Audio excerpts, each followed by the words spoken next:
Hi, my name is Devin Doherty. I'm a sculptor that lives in Mountain Green, Utah, and I'm going to do a series of videos that shows you the tools of the trade, some of the equipment that I use, the supplies, and the sculpture tools that I use to make sculpture.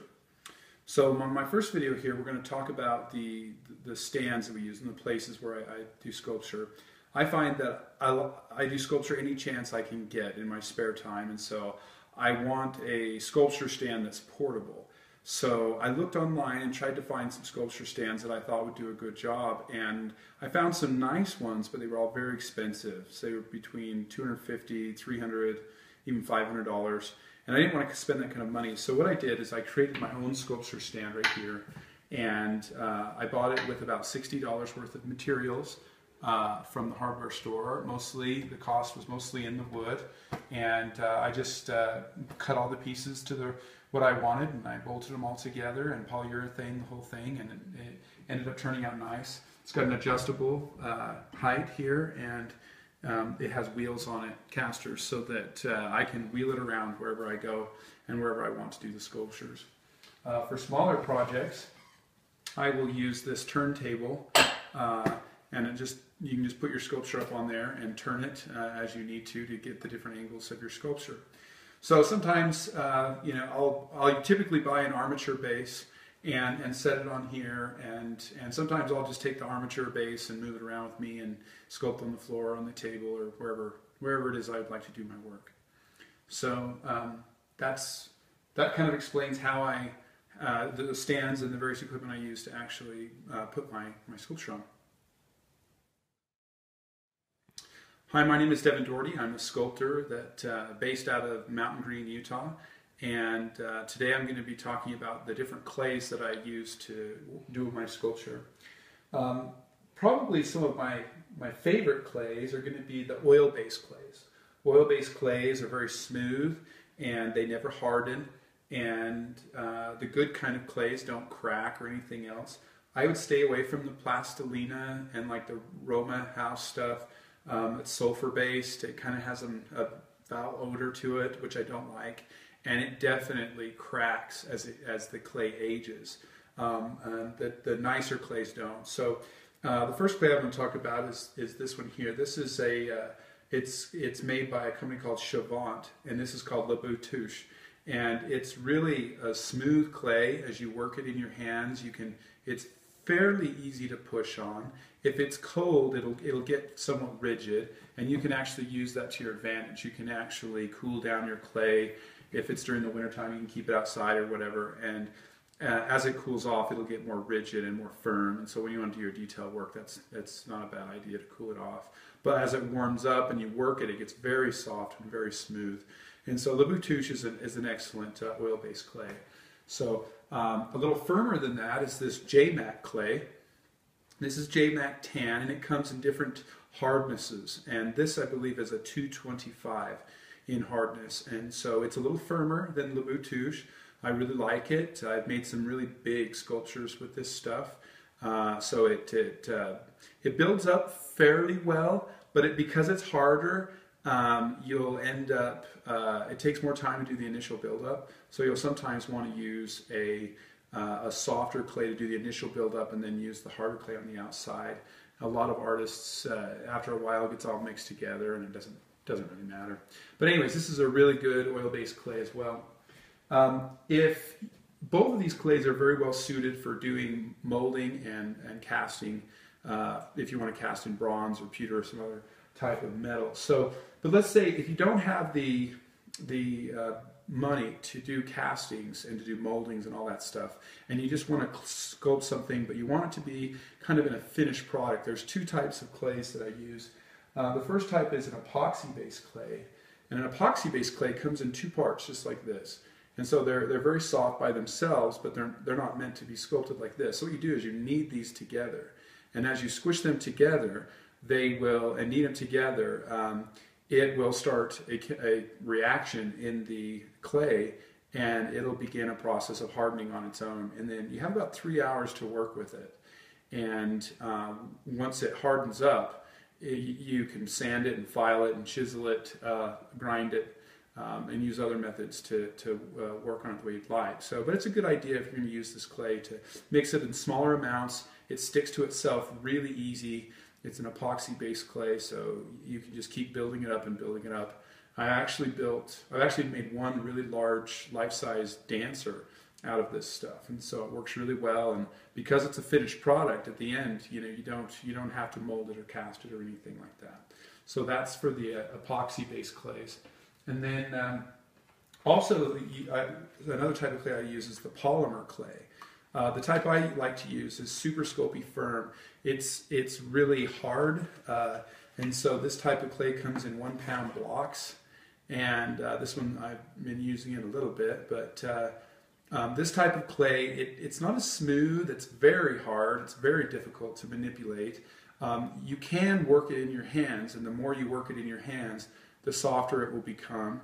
But if you bake this clay, it says to bake it at 225 for every 1/4 inch of thickness. And if you bake this clay, it becomes very rigid, like plastic. It is still a little bit on the fragile side, but as long as you can keep it away from kids or something like that, then you're probably okay making a finished product out of this. Both the epoxy clay and the polymer-based clays, you can apply all kinds of finished products at the end, like I like to use a bronze coating or something like that to really produce the finished product. Some people will paint them as well, and they can turn out really nice, and you can make some very nice sculptures. But as I said, they are a little on the fragile side, so it's not quite as good as casting and stuff. But if you don't have the money to cast some sculpture, this is a great choice. I do have a little example here, just a small face that I sculpted really quick. So this one has been baked, and as a result it's become very, very hard. And actually there's lots of ways you can actually heat this polymer clay. You can actually bake it, or you can boil it, you can steam it. And another option that I have used on occasion is I'll actually use a heat gun like this. You can use this heat gun on a lower setting to heat up clay, especially the oil-based clays, so that they'll be softer, more manipulative.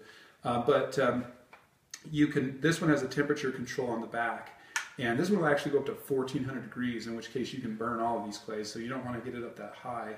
But one of the things you can do is you can get your polymer clay and you can actually get it up to temperature with a heat gun, and that's really good for doing little teeny pieces. Like if you want to add additional polymer clay to this, you can bake just a little piece of it, or if you've got awkward shaped ones, you can do that. You can just do it outside. If you do that, I recommend using a infrared thermometer, and you can just laser point it just like that, and it'll tell you what temperature it is, so that while you're heating it up, you won't get it too hot, and you can get it to the right temperature so that it will harden up. So there's my introduction to clays. I hope you enjoyed this small tutorial. Hi, my name is Devin Doherty. I'm a sculptor based out of Utah, and I wanted to spend some time today talking to you a little bit about armature, both the equipment used to make armature and the supplies you'll need. So as far as the equipment, mainly what you need is pliers. Armature a lot of time is soft enough that you can actually manipulate it with your fingers. But depending on how thick the armature is or how tight a bends you need to make, you'll need to have various pieces of pliers. So I typically will use needle nose or some of the more electrical oriented ones. I also have some very small little snippers that are really nice for cutting armature, smaller bits of armature. So for the actual armature itself, I'll typically use aluminum wire. And you can get them in various sizes. So this is a typical armature wire. I think this is around 8 gauge. And so as you can see here, it's fairly easily manipulated. You can just bend it back and forth and get it to whatever shape you'd want. So there's that. You can get some thicker kind. This kind's quite a bit more sturdy. You can still manipulate it fairly easy, but if I wanted to make a really tight bend, then I would resort to the pliers. For doing really small stuff, or a lot of times I would recommend, if you're making like a figure, maybe you've got an arm and the arm is made out of a single piece of armature wire and you'd hold it out like that. another trick is to actually wrap it in this smaller, really fine aluminum wire, and you actually wrap it all the way around it like that and wrap it really close. And as a result, it'll actually give a better surface for your clay to grip. And so your clay won't turn and twist as much. It'll stay more locked onto the armature if you wrap it in a smaller gauge wire first. So a lot of times I will tend to do that. I have found for some smaller stuff, for like little hairs and different things that might need a little additional support, I'll use this aluminum wire. Now this isn't, the wires I've shown you here were all sculpture grade wire, but it's just aluminum. And you can buy it, you know, most of this stuff is I think from Sculpture House. I think I bought it from Amazon or Dick Blick online. But this is a little trick that I found for this particular gauge of wire. This is really lightweight. I think it's 16 gauge, and you can get this in spools for much cheaper if you buy it. And this is just utility wire. They actually use this stuff to make electric fences, and you can get it for about half the price if you buy it in large spools, and it's just a lot less expensive. So a little trick of the trade. Now when doing a sculpture, like if I wanted to do a head like this face right here, inside of this I actually have what they call it a wooden doll head. And you can buy these at any kind of craft store. And basically what they are is they're just a piece of wood that's been carved in the shape of a sphere, and they've flattened one side and put a hole in it. And so if I were doing a small, maybe 1/6 scale figure, you know, something maybe with a head of this size. And this is a little bigger than 1/6, but in any case, I might have a piece of armature wire sticking up for the neck. If you start with a wooden base like this, you don't have to worry about the weight of the clay or pushing down on it. And this particular piece of aluminum might actually puncture through the clay, but it wouldn't if you put a little doll head on it first. And so I always like using one of these doll heads. Even for larger sculptures, I'll take a doll head like this. Maybe I'm doing a half-scale one, and I'll just use a styrofoam ball. And then what I'll do here is I'll carve a hole in the styrofoam ball, and I'll put the wooden doll head in there, and then I'll stick my armature wire up inside of that. And that will give me my base. Now, armature, for most cases, you can get some really thick aluminum if you need it, but in some cases you need strength. And when you need strength, you have to go with steel. And so when you go with steel, then you got to bend it. You use vices and different things to hold it and bend it and manipulate it how you need. Sometimes with steel, you'll need to use a torch, and you'll heat up the steel in the spot that you need to bend. Some steel is more flexible than others and will bend easier. Some steel will break if you try to bend it too far. And so, you know, torching it will help it out. So so I tend to build my armature out of these types of materials, all of which are readily available and you know, very easy and fairly low cost to procure. I do find myself when I'm doing figure sculpture, where I'm doing a full figure, depending on the size of it. If you're doing the 1/6 scale, 1/5, 1/4, even 1/3 scale, it usually pays to just go out and buy a pre-made armature that you can get from Sculpture House or several other companies. I've even seen nicer armatures that actually have aluminum figures, but they're in the shape of the skeleton, of an anatomically correct skeleton. And those are kind of nice too. I've never actually used one, but I've heard they're very nice. But I typically will start off with a pre-made armature figure. If I'm going to do anything larger than that, then you'll probably need some heavier duty armature, and for that you'll probably want to go consider steel or some really thick gauge aluminum, and it'll probably be more cost effective at that point to build your own from scratch. So in any case, that's a discussion about armature and the tools of the trade that you'd use to make the armature. It's basically just a lot of twisting and a lot of manipulating with various types of pliers, and there you have it. Hi, my name is Devin Doherty. I'm a sculptor based out of Mountain Green, Utah. For this video, I would like to show you some of the tools that I use to actually work the clay and work with the sculpture. One of the earliest tools, and tools I actually use most often, is actually a Leatherman. I use it for various reasons. Probably the chief tool I use there is just the plain old knife.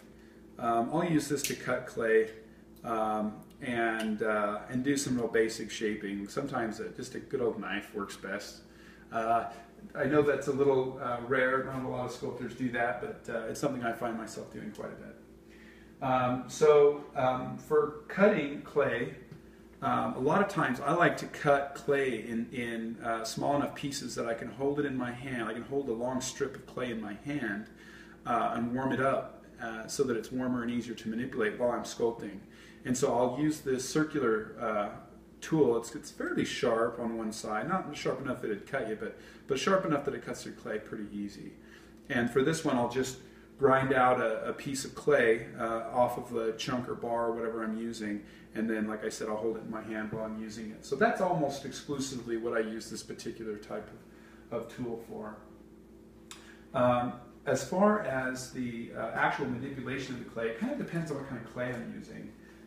If I am using a polymer-based clay used to create, that you can harden up on its own, so it'll typically come in bars or blocks, 1 pound blocks. And this kind of clay, it's not as easy to push, and it doesn't push and smooth easy as some oil-based clays. And so I find myself using a razor blade quite a bit. And I'll use this to trim certain bits of clay off of some areas, and then I'll go push it onto others and work it into others. But I use a razor blade quite a bit when I'm dealing with polymer clay, but I'll hardly ever use it for oil-based clays. It's just not necessary. There's lots of other tools you use instead. Some of the most useful tools, this is probably one of your standard hook tools that you'll find. And these are good, not only can it help you shape the clay, but it has notches in it that helps texture the clay too, and it can kind of show your strokes. And depending on your style and how you want to finish your sculpture, a lot of people like those to leave those tool marks in the clay sculpture so that they can use that there. I've actually found some of the most useful tools are tools that I've been able to make myself. So here is a tool that was made by a friend of mine, and she gave it to me. And basically it is guitar string, and so it has a texture to it, and it's been bent around a copper pipe and crimped. And so this is a hook tool, just like the other one, and it allows you to scrape off clay, but at the same time it leaves a really nice pattern where you go, or wherever you scrape the clay, it patterns, it produces a texture on the clay. And a lot of times that is a really nice finished texture to have on your sculpture. Depending on your style and what you'd like to do, some types of finished sculpture, if you have little patterns and textures in the clay, it actually holds the patina better and different things. So these kind of are very helpful. This is basically a derivation of that same thing, larger copper pipe, and this is actually a bass guitar string, so a real heavy duty string on this side, and this is actually the same bass guitar string, but on the further end of it, because it's not a consistent thickness. And so I use this tool a ton because I like the finished pattern that this size of wire brings. Another tool that I made myself, this was literally just a tool I found. I found a piece of wood on the ground one day and picked it up and whittled at it. And what I like about this tool is that it's small, it can fit in my hand, I can get into tight places, and it's a little bit flat on one side, and it's just sharp enough that I can get in and make creases and make detailed sculpts. Some of these tools here, they're made by, looks like Low Cornell. And this tool right here is probably the most used tool that I have. It just has a blade on one side and a tool on the other side that's just good for making all around detail and working in the clay. I probably use this more than any, and you can tell it's covered in clay. I use this more than any other tool that I have. This is another version. It has a similar blade on one side, and it has, it's kind of a blade on both sides. This one's flat, or has a round, more of a round end. And these tools just get a ton of use. And then I have a detailer tool that has a fairly sharp point on one side, and then a slightly more blunt tool on the other side. And the only time I ever use this tool is making faces and tight, hands, fingernails, things like that, just tight work. I have a host of other tools that I use on occasion, but these tools are just tools that I'll use once in a great while. So I'm not going to spend the time going over them, but depending on the project, these tools can all have their uses or their usage scenarios. And so they're all, you can almost never have too many tools, but those are the tools I'll typically work in. If I'm doing really big stuff, I do have a really big hook tool as well. It's not a whole lot bigger than the other one, but it is bigger. So like I said, this is only for really big stuff. Some other tools that I'll use for working the clay is I confiscated one of these rolling pins from my wife's kitchen, and I use it for rolling out clay and things like that. So I'll use that. For smaller projects for rolling out clay, I'll actually just use a small dowel. I find that it's a lot easier to manipulate, and I'll use this for rolling out clay. For measuring, I'll tend to use calipers and measuring tape. And so I like to sculpt at specific scales. And so if I'm going to do a third scale, I might go up to a model and I'll measure and I'll come up with a particular measurement, and then I'll divide it by the scale that I use. And then I'll use my calipers and I'll measure the exact dimension I'm looking for, and then I'll measure that on my sculpture. So calipers are really good for getting precise measurements and converting between multiple scales. They do make nicer calipers that have built-in conversions, so that you can, the calipers will typically cross, and then it'll have on the bigger side will be your actual, and on your smaller side will be your sculpture, so that you can just set, there'll be a pin in the middle and you can set it to what scale you want, and then by measuring your model on one side, then the smaller side will be the actual scale that you use on your sculpture.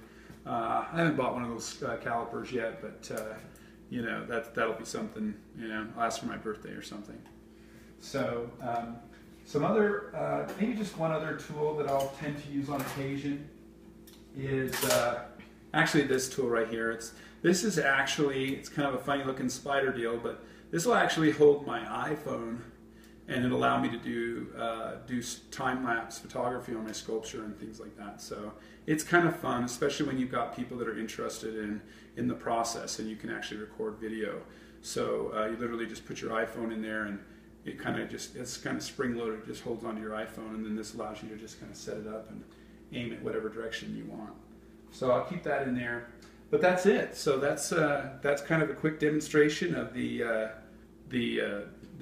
different tools that I use to actually manipulate the clay, and basically all the stuff that I have in my sculpture bag here I take with me to the studio. So I hope you enjoyed. Hi, my name is Devin Doherty. I'm a sculptor based out of Utah, and I wanted to make a video showing the various supplies that you would need to do some of the finish work for a sculpture that is using some sort of self-hardening clay. So either epoxy-based clay where you mix the two parts together and it hardens on its own, or you would use polymer clay, in which case you would work the clay until you get a finished product, and then you bake it or boil it or whatever, heat it up with a heat gun, and get it to where it fully hardens, and then at that point you're looking to finish it. And so I have an example here of a sculpture here that's made out of a polymer clay.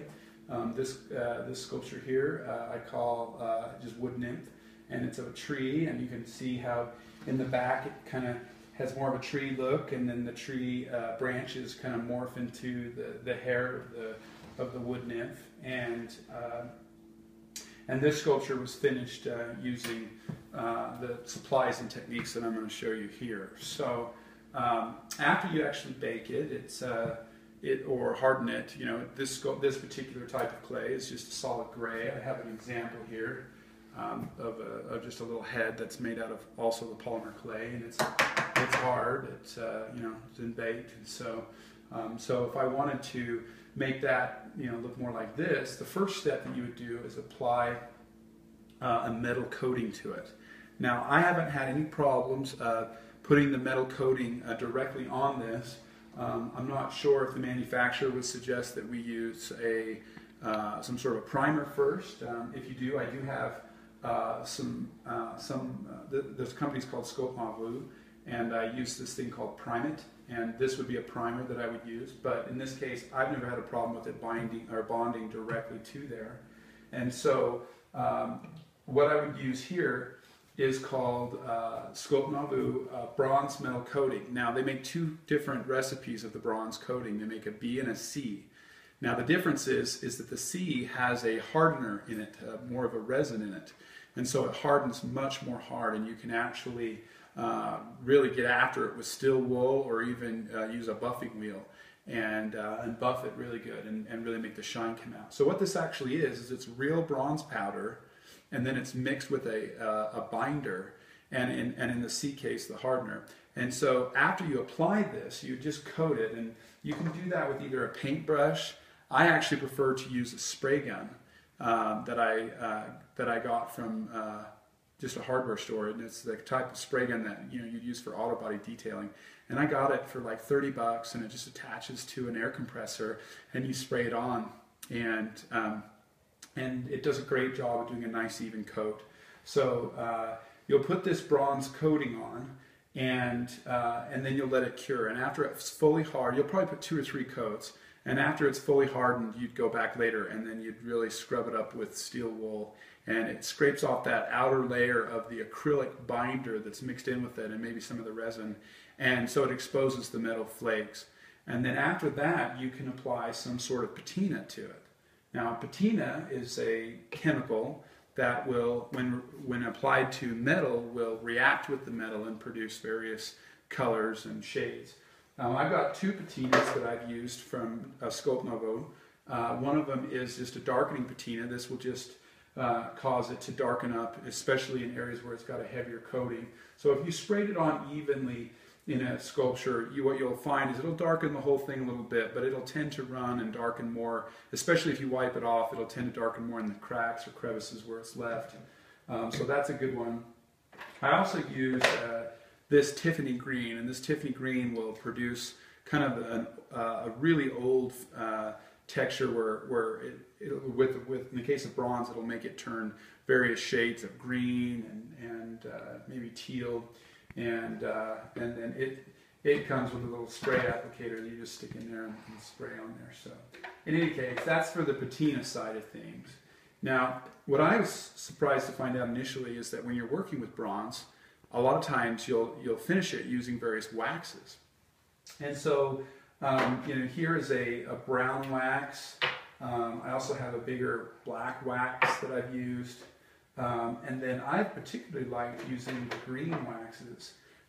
So if you're trying to produce an older looking sculpture, you can do a lot with Verde green or just the normal green. And these types of waxes, they're kind of creamy in texture when you first look at them, and you can blot them on and paint them on pretty easy with just a paintbrush. I have several brushes in here that I've used for that.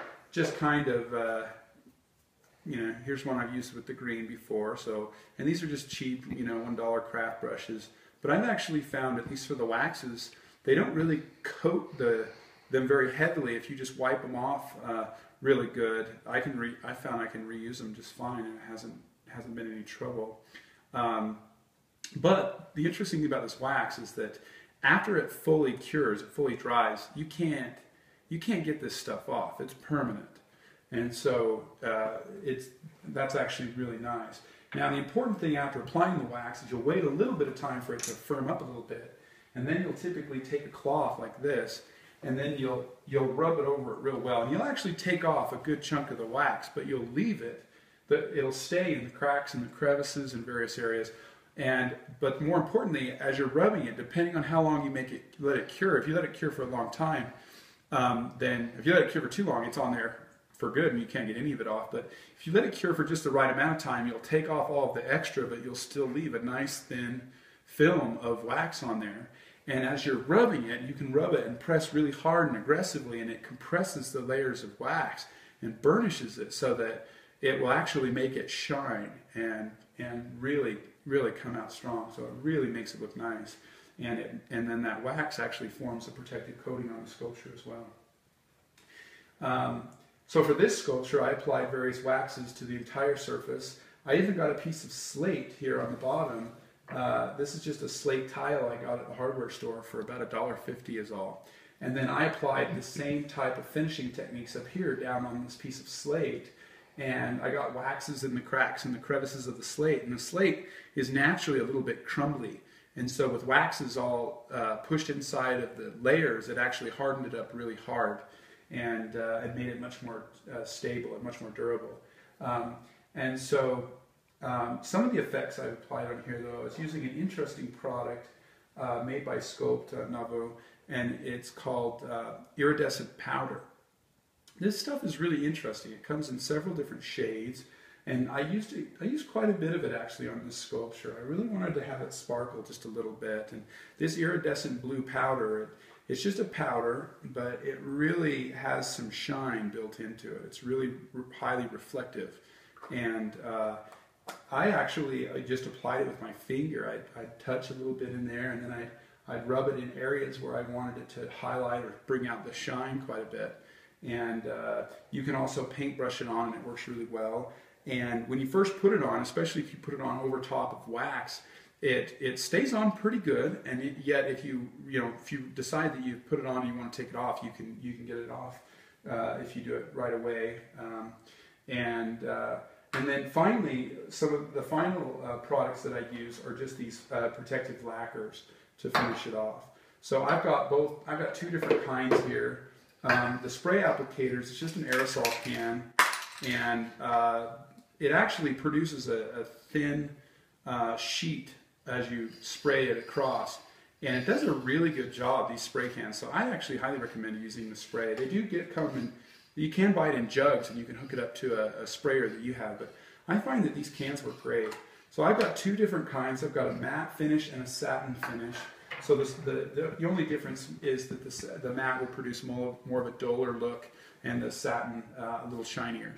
But these are the supplies I use to finish this sculpture, and there's lots of different looks you can go for, just depending on what colors of waxes you use and what types of coatings. Just as a side note, Sculpt Nouveau, they not only make bronze stuff, they also make all kinds of metal coatings. So you can go brass, copper, and so they make lots of other. They make ferrous coatings too. So ones with iron in it, so you can do steel or iron coatings or nickel. And anyways, they make all kinds of coatings. So that's kind of just a brief tutorial about how to do that. Just as another side note, sometimes for some of the finer detailed work with wax, if you really want to produce some nice effects with wax, you may find yourself using various brushes of one kind or another to try to get into the really tight spots. So you definitely want to use some brushes as well. But I hope you enjoyed this little tutorial or demonstration of what kind of supplies you need to finish a sculpture like this, and I hope you enjoyed it.